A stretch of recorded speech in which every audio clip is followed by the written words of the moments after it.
নমস্কাৰ সকলোকে আপোনালোক সকলোৱে আমাক সুধি থাকে যে আমাৰ প্ৰচেছটো কি বা আমাৰ কোম্পানীক যদি কাম দিয়ে কি ধৰণে আমাৰ কি চিষ্টেমত গোটেই কামখিনি চলে চ' তাৰে বিষয়ে মই অকণমান আপোনালোকক কৈ দিওঁ। প্ৰথম আপোনালোকে এবাৰ আমাৰ অফিচত ভিজিট কৰিব, অন্যথা আপোনালোকে আমাৰ কল চেণ্টাৰত আপোনালোকে ফোনো কৰিব পাৰে, ওপৰত ফোন নম্বৰ দিয়া আছে। চ' প্ৰথম তেওঁলোকে হয়তো ছাইটটো ভিজিট কৰি ল'ব যদি আপোনাৰ বাজেটৰ লগত মিলে। ফাৰ্ষ্ট এটা এগ্ৰিমেণ্ট হয় আমাৰ লগত, আপোনালোকে ফাৰ্ষ্ট এটা এগ্ৰিমেণ্ট হয় আমাৰ লগত। এগ্ৰিমেণ্টত আপোনালোকে টোটেল বাজেটৰ 2% এটা দিব লাগে আৰু সেই 2%ৰ এগেইনষ্টতে আপোনালোকক আমি structural drawing, room plan, elevation, estimate, বাস্তু চাই গোটেই বস্তুখিনি আপোনালোকক যদি আপোনালোকক পাৰ্মিশ্যন লাগে পাৰ্মিশ্যন ড্ৰয়িং বনাই দিওঁ। যদি আপোনালোকে লোন ল'ম বুলি ভাবি আছে চ' লোনৰ যিখিনি এষ্টিমেটৰ প্ৰয়োজন হ'ব সেইখিনিও আমাৰ ফালৰ পৰা আমি দি দিওঁ। আপোনালোকৰ যেতিয়ালৈকে ৰুম প্লেনটো পচন্দ নালাগে তেতিয়ালৈকে আমি ৰুম প্লেনবিলাক আমি আমাৰ ফালৰ পৰা বনাই দিওঁ।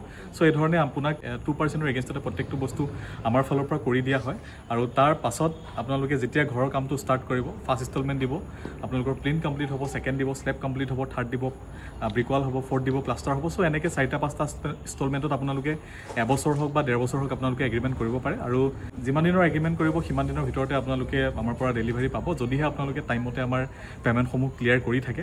যিটো আপোনালোকে 2% দিব কাম কৰাৰ আগতে, এগ্ৰিমেণ্ট কৰাৰ টাইমত যিটো 2% দিব সেইটো মেইন বাজেটৰ পৰা মাইনাছ হৈ যাব। সেইটো আচলতে এক্সট্ৰা নহয়, এইটো মেইন বাজেটৰ পৰা মাইনাছ হৈ যাব। যিমানবিলাক আমি মেটেৰিয়েল ব্যৱহাৰ কৰিম সেইবিলাক প্ৰত্যেকটো বস্তু কাষ্টমাইজ হয়। আপোনালোকে যি ধৰণৰ সামগ্ৰীৰ কথা আমাক উল্লেখ কৰিব এগ্ৰিমেণ্টৰ সময়ত সেইখিনি সামগ্ৰী আমাৰ ব্যৱহাৰ কৰা হয়। চ' মেটেৰিয়েল কাষ্টমাইজ হ'ব। টাইম ডিউৰেশ্যনো আপোনালোকে নিজে ক'ব যে কিমান দিনৰ ভিতৰত লাগে। চ' এই ধৰণে গোটেই প্ৰচেছখিনি আমাৰ এগ্ৰিমেণ্টটো হোৱাৰ পিছৰ পৰা প্ৰত্যেকটো বস্তু ষ্টাৰ্ট হৈ যায়। আপুনি যদি ঘৰ বনাম বুলি 3-4 মাহ পিছতো ভাবি আছে বাট এগ্ৰিমেণ্টটো যদি কৰি লয়, আপোনালোকক যি ড্ৰয়িঙৰ প্ৰয়োজন হ'ব, যি এষ্টিমেটৰ প্ৰয়োজন হ'ব, আপোনালোকৰ ৰুম প্লেনৰ প্ৰয়োজন হ'ব, এলিভেশ্যনৰ প্ৰয়োজন হ'ব, সেই গোটেই বস্তুখিনি আমি আমাৰ ফালৰ পৰা আমি দি দিওঁ আৰু পিছত এগ্ৰিমেণ্টটো যেতিয়া কৰিব যিটো ৰেট ফাইনেল হ'ব সেইটোৱে ফাইনেল। আৰু পিছত বস্তুৰ দাম বাঢ়িলেও বা পাছে পৰ্যায়ে যদি আমাৰ স্কোৱাৰ ফিটত যিটো প্ৰাইচ থাকে সেইটো যদি বাঢ়িও যায় তেতিয়াহ'লে আৰু প্ৰাইচটো নাবাঢ়ে। গতিকে আপোনালোকে যদি ভাবি আছে আপোনালোকৰ সপোনৰ ঘৰখন নিৰ্মাণ কৰাও বুলি, তেতিয়াহ'লে আপোনালোকে ইয়াৰ পৰা কিছু আইডিয়া ল'ব পাৰে।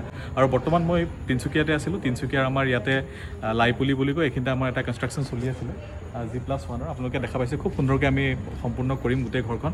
সম্পূৰ্ণ হ'লে পুনৰ ভিডিঅ' দি পেলাই আপোনালোকক গোটেইখিনি দেখাম।